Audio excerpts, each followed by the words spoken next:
अब इसमें हम पढ़ते हैं ट्रांसपोर्ट के बारे में पढ़ेंगे कि जैसे बॉडी में कोई भी मॉलिक्यूल्स का ट्रांसपोर्टेशन कैसे होता है। इट मीन्स कि प्लांट और एनिमल दोनों में पढ़ना है। प्लांट्स में पहले पढ़ चुके हो 9th में टिश्यू वाले चैप्टर में, ठीक है। तो उसी से रिलेटेड है थोड़ा सा, बस उसी को रिवीजन करना है और एक आध नया चीज़ उसमें होगा ऐड, या फिर सेम रहेगा अगर जो भी एलेबोरेट में पढ़े हो। तो इसमें पढ़ना जनरली क्या है, जाइलम और फ्लोएम के बारे में पढ़ना है, 2-3 point, ascent of sap, root pressure, ठीक है, और ट्रांसपिरेशन पुल, ये सब चीज़ पढ़ना है तुम लोग को, ठीक है। तो इसमें देखो सबसे पहले क्या है कि वेस्कुलर वंडर, जैसे हम लोग बात करते हैं वेस्कुलर वंडर पढ़े हुए उसमें 9th वाले चैप्टर में टिश्यू वाले में, तो उसमें जाइलम फ्लोएम था, ठीक है। तो इसमें हम लोग को पढ़ना क्या है कि जनरली कोई भी खाना का पार्टिकल्स हो या फिर मान लो मॉलिक्यूल्स हो, कोई विटामिन या कुछ भी ट्रांसपोर्ट होता है एक जगह से दूसरे जगह पे, ठीक है। तो यहाँ पे वैस्कुलर टिश्यू चाहिए ट्रांसपोर्टेशन के लिए, किसी भी सब्सटेंस का ट्रांसपोर्टेशन अगर होगा प्लांट में तो वैस्कुलर टिश्यू चाहिए, और मेनली ये 2 तरीके से है, ठीक है। तो इसमें मेनली पढ़ना है जाइलम और फ्लोएम के बारे में, 2 टिश्यू पढ़ना है, और भी कुछ 2-3-4 टर्म है, उससे ज़्यादा ट्रांसपोर्टेशन इन प्लांट या ट्रांसपोर्ट इन प्लांट नहीं पढ़ना है। जैसे हम लोग में होगा ब्लड से रिलेटेड, तो ट्रांसपोर्ट में हम लोग अपने बॉडी में पढ़ेंगे ब्लड और लिम्फ है, ठीक है। और उसके बाद एक्सक्रीशन होगा जो लास्ट टॉपिक होगा इस चैप्टर का, ठीक है। तो इसमें पढ़ते हैं, आगे चलते हैं। जाइलम के बारे में सबसे पहले पढ़ते हैं, ठीक है। तो जाइलम के बारे में, जाइलम क्या करता है पता है, सबसे बेसिक से पढ़ते आ रहे हो जाइलम और फ्लोएम के बारे में कि xylem water and minerals, phloem food. याद रखने का अच्छा तरीका, फर्स्ट से होता है फ्लोएम, फर्स्ट से होता है फूड। फ्लोएम फूड का हो गया, xylem water and minerals transportation, ठीक है।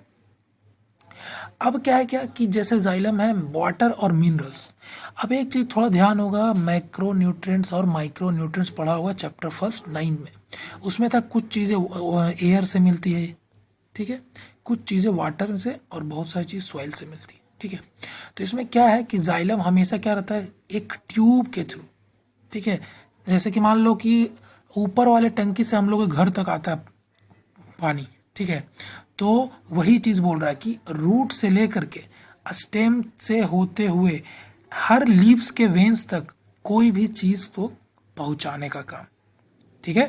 जाइलम का क्या काम है कि जैसे हमारे घर तक कहीं से भी पानी आ जाता है ट्यूब के थ्रू, या फिर मान लो छत से टंकी से हमारे घर तक पानी आ रहा है, तो वही जाइलम का काम है कि रूट से लेकर के कहाँ तक पहुँचाना, वेन्स तक, ठीक है। हर एक पॉइंट लिखते जाना है, जितना लिखा हुआ है पॉज करके सारा लिखना है, ठीक है, सारा इंपॉर्टेंट है, कोई स्किप नहीं करना है, सारा एक एक चीज़ लिखना है, जितना लिखा, ज़्यादा है नहीं, क्योंकि ये नोट्स ही है बेसिकली, बुक नहीं है कि बुक से एक्स्ट्रा छोड़ते जाएं। बुक में क्या होता है बहुत सारा लाइन दिया रहता है ऐसे ही, जैसे ए द, ये सब चीज़ से बढ़ जाता है ना वो बुक का मटेरियल, और एक ही चीज़ को 2 बार 3 बार बताया रहता है, ठीक है, और उसी चीज़ को फिर से लिख देता है फिगर के थ्रू बस, और उसी को हम लोग को बताना होता है, नोट्स में सिंपल ही लिखते हैं। अब इसमें पढ़ते आगे कि क्या क्या होता है जाइलम में। एक ट्रैकिट्स है, जाइलम वेसल्स, जाइलम पैरेन्काइमा और जाइलम फाइबर। देखो एक चीज़, अगर इस चीज़ को अगर पढ़ना होगा ज़्यादा, ठीक है, क्लास 9 का बुक है, अभी क्लास 9 का बुक निकालो और चैप्टर निकालो टिश्यू में जा कर के पढ़ लो। पढ़ना क्या क्या है बेसिकली, ये 4 है इसका और फ्लोएम का, और ज़्यादा कुछ पढ़ना नहीं है, ठीक है। ट्रैकिट्स क्या करता है जाइलम, ट्रैकिट्स और जाइलम वेसल्स कंडक्टिंग एलिमेंट, यही 2 काम करता है किसी चीज़ को आकर के ले जाने का, इसमें मेजर रोल इसका है, ठीक है। तो ये पूछ सकता है पॉइंट वाइज में, ठीक है, पॉइंट वाइज में पूछा जा सकता है। अगला पॉइंट हम चलते हैं फ्लोएम के बारे में। फ्लोएम क्या है, तो ये फूड के लिए रिस्पॉन्सिबल है, ट्रांसपोर्टेशन करता है किसका, फूड का, अभी हम बता चुके थे। इसमें होता क्या क्या है तो देखते हैं क्या क्या है। सीव ट्यूब्स, कंपेनियन सेल्स और फ्लोएम पैरेन्काइमा और बास्ट फाइबर्स, फ्लोएम फाइबर भी बोलते हैं उसको। तो ये 4 उसमें और वो 4 उसमें था, तो ये 4 और ये 4 इसमें दोनों चार चार 8 हो गया, यानी कि 4 जाइलम का 4 फ्लोएम का। तो ये 9th में भी सेम चीज़ पढ़ना था।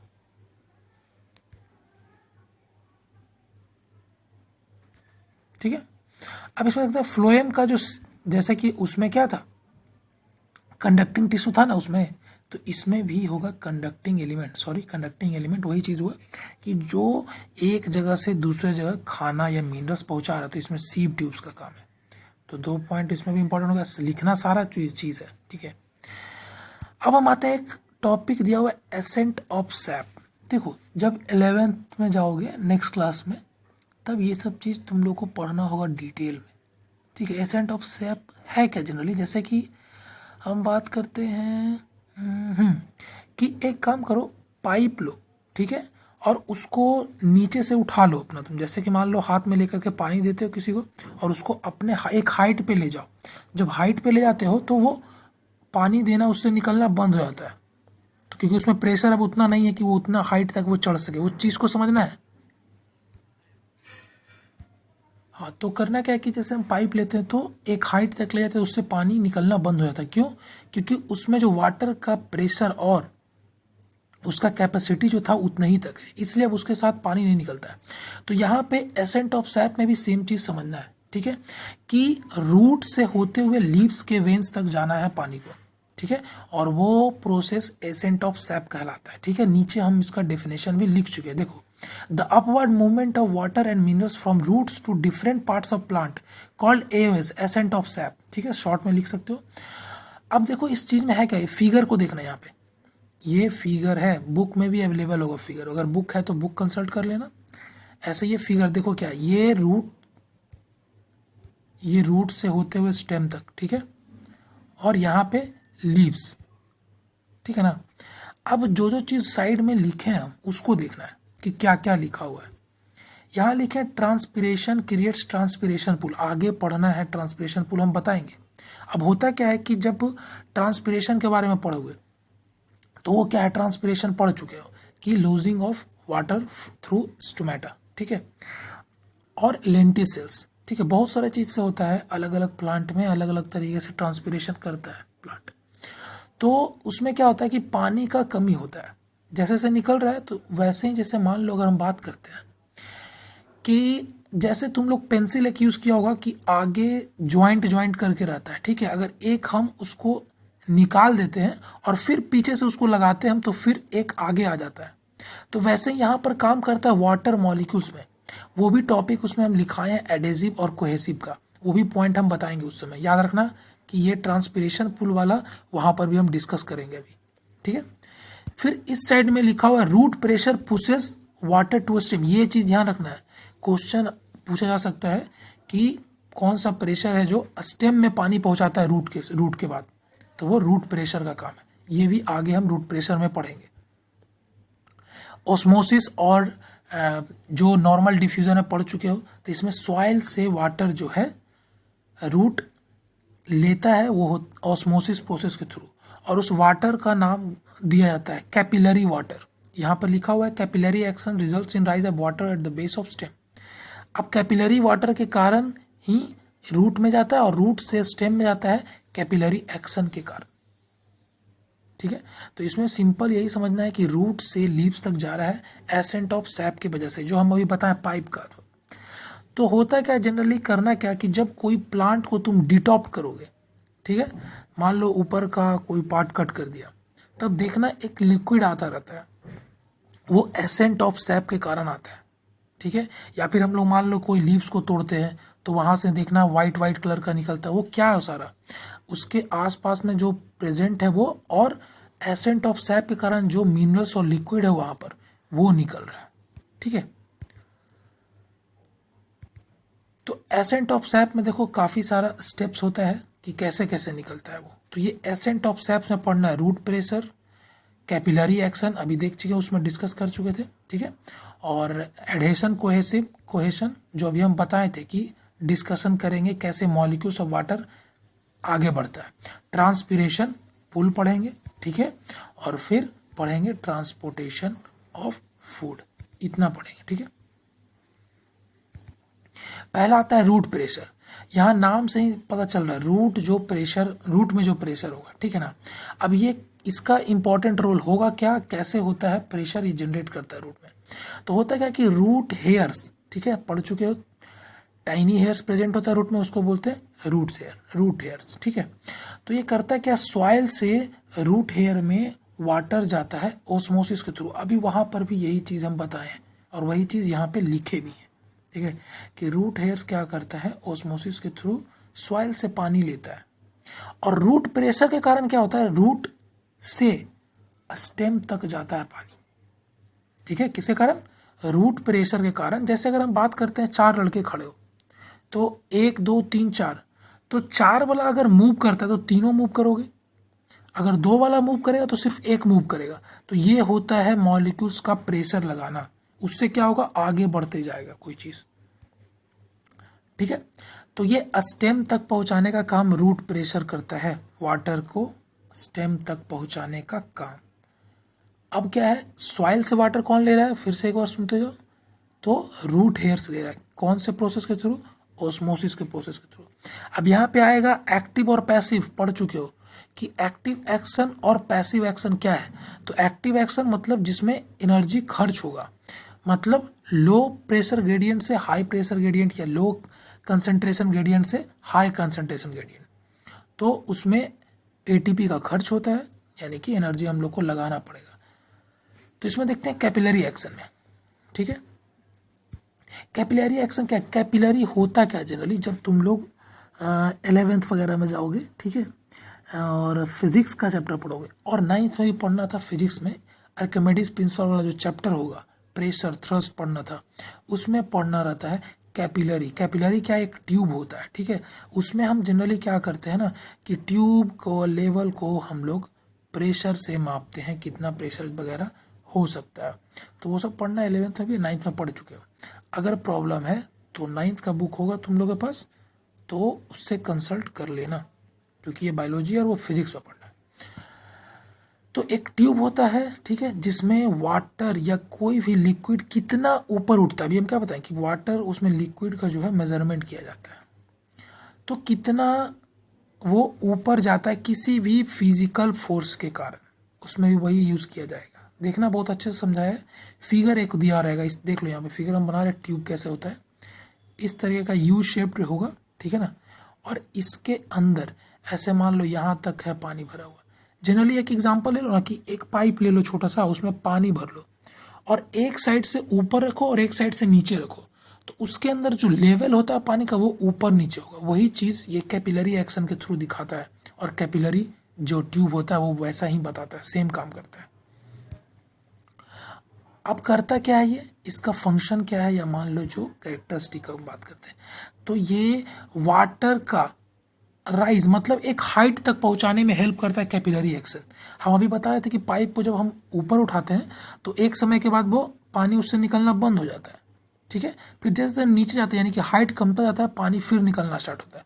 तो अगर मान लो कि बहुत ऊंचा प्लांट है, तो उसमें कैसे जाएगा, तो ये कैपिलरी एक्शन के कारण ऊंचे ऊंचे हाइट तक भी पानी पहुंचेगा। तो याद रखना, ये सब क्वेश्चन पूछ सकता है और पूछता भी है, क्योंकि ये पॉइंटेड क्वेश्चन है, सिंपल है, इसलिए और सारा नोट करना है। हाँ, अभी हम बात की थे ट्रांसपिरेशन पुल का, वहाँ पर थोड़ा सा, मतलब ट्रांसपिरेशन के कारण मॉलिक्यूल कैसे एक के बाद एक जाता रहता है, ठीक है। जैसे अब मान लो रूम में भरा हुआ है, बहुत सारे बच्चे भरे हुए हैं, कुछ भी रखा हुआ है, एक जाएगा तभी दूसरा का नंबर आएगा, तो वैसे ही मॉलिक्यूल वाटर का होता है, एक निकलता है फिर दूसरे का नंबर होता है, ठीक है। तो इसमें देखते हैं एडहेसिव और कोहेसिव का क्या है, ठीक है। फिजिक्स में पढ़ना रहता है, बहुत जगह पढ़ना रहता है एडहेशन और कोहेशन, ठीक है। तो इसमें होता क्या है, मॉलिक्यूल्स जो है ना, देखो वाटर मॉलिक्यूल्स एक कॉलम बनाता है, ठीक है। जैसे मान लो हम बताते हैं एक चीज़, देखो ये है वाटर मॉलिक्यूल्स, ठीक है। जैसे कि ये यहाँ था, एक ट्यूब था, यहाँ पर से एक निकला, ये ख़त्म, पीछे वाला मॉलिक्यूल्स फिर इसमें अटैच होता जाएगा और यहाँ से निकलता जाएगा, ठीक है। तो यही फोर्स के कारण मॉलिक्यूल्स के बीच में रहता है, जो मूव कराता है एक जगह से दूसरे जगह पे। तो एडहेशन कोहेशन वाटर मॉलिक्यूल्स के करता है क्या, कि कॉलम बनाता है कहाँ, जाइलम में, फ्लोएम में नहीं बनाता है, जाइलम में बनाता है, क्योंकि जाइलम में वाटर कंडक्ट कराता है, याद रखना इसको, ठीक है ना। तो कोहेशन और एडहेशन फोर्स के कारण ही मॉलिक्यूल्स में बनता है। ट्रांसपिरेशन पूल क्या है, अभी हम बताए थे थोड़ा सा, फिर से देखो। तो loss of water vapour through stomata और lenticels in plants called transpiration, ठीक है। ट्रांसपिरेशन हो गया, ये डेफिनेशन ट्रांसपिरेशन का था। अब हम आते हैं कि ये है क्या।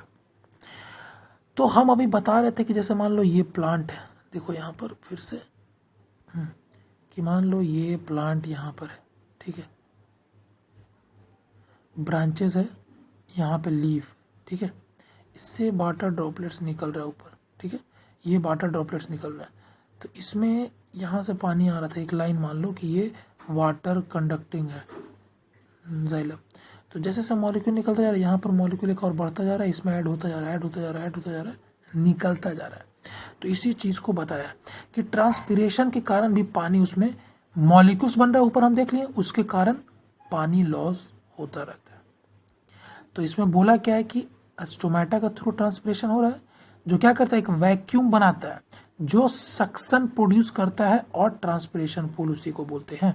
कहने का मतलब क्या है, यहाँ पर ऐसे देखो, सिंपल समझना, देखो एक चीज समझ में आ जाएगा फिगर से।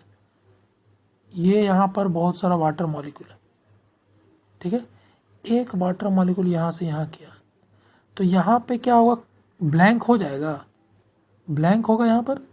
तो यहाँ पे खाली स्थान वैक्यूम बना, वो क्या करेगा, सक करेगा, यानी कि अब इस मॉलिक्यूल को यहाँ पे आना होगा।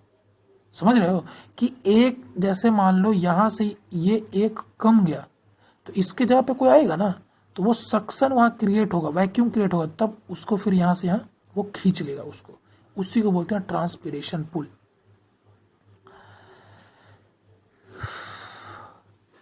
ट्रांसपिरेशन पुल्स देखो नीचे और लिख दिए हैं, इस चीज़ को देख लो। Transpiration pull sucks the water column, अभी हम जो बता रहे थे कि यहाँ पर से ऐसे ऐसे ऐसे ये मॉलिक्यूल है, अगर इस मॉलिक्यूल का यूज़ हो गया तो देखो यहाँ पे खाली हो गया, खाली हो गया ना, तो अब ये वाला मॉलिक्यूल फिर से यहाँ आ जाएगा। तो ये क्या किया कि यहाँ पर जो खाली जगह था वो इसको क्या किया, सक किया, यहाँ पर लेके आ गया, ठीक है। और यही फिर है क्या, कितना भी बड़ा ऊंचा पेड़ हो ये काम करता है, ठीक है। फूड का ट्रांसपोर्टेशन कैसे होता है पता है, एनर्जी ऑब्टेन होने के लिए हर हम चाहे प्लांट हो या एनिमल हो, वो और किससे होता है, फ्लोएम से होता है, ठीक है। अब ट्रांसपोर्टेशन जाइलम में एक्टिव ट्रांसपोर्ट के बाद से होगा, किससे होगा, एक्टिव ट्रांसपोर्ट के कारण होगा। क्यों होगा एक्टिव ट्रांसपोर्ट, वो हम आगे फिगर के थ्रू बताते हैं, ठीक है। Flow of substance through phloem takes place in both direction, दोनों डायरेक्शन में होता है। अब यही चीज़ को देखो, इसमें देखो कि जैसे हम बात करते हैं जाइलम है यूनि डायरेक्शन, क्या करता है, वाटर और मिनरल्स है, तो ये नीचे से ऊपर ले आ रहा है, अपोजिट है इसका, किसके, ग्रेविटेशनल के अपोजिट है, तो इसको ज़्यादा काम करना पड़ रहा है, तो ये एक्टिव ट्रांसपोर्ट कर रहा है, एनर्जी बहुत ज़्यादा खर्च होगा इसमें जाइलम में। फ्लोएम यूनि डायरेक्शनल नहीं है, वाई डायरेक्शनल है, मतलब दो डायरेक्शन में फ्लो करेगा, कि लीव्स में बन रहा है, थोड़ा ब्रांचेस में जाना पड़ेगा और नीचे रूट्स तक जाना पड़ेगा। तो इसमें एक्टिव प्रोसेस काम नहीं करता है, एक्टिव ट्रांसपोर्ट नहीं काम करता है। बाई डायरेक्शन बोलो या टू डायरेक्शन बोलो, यानी कि दोनों तरफ फ्लो करना, यूनि डायरेक्शन मतलब एक डायरेक्शन में फ्लो करना, ठीक है। अब हम आगे पढ़ेंगे ब्लड के बारे में, ह्यूमन के बारे में, ठीक है, नेक्स्ट वीडियो में।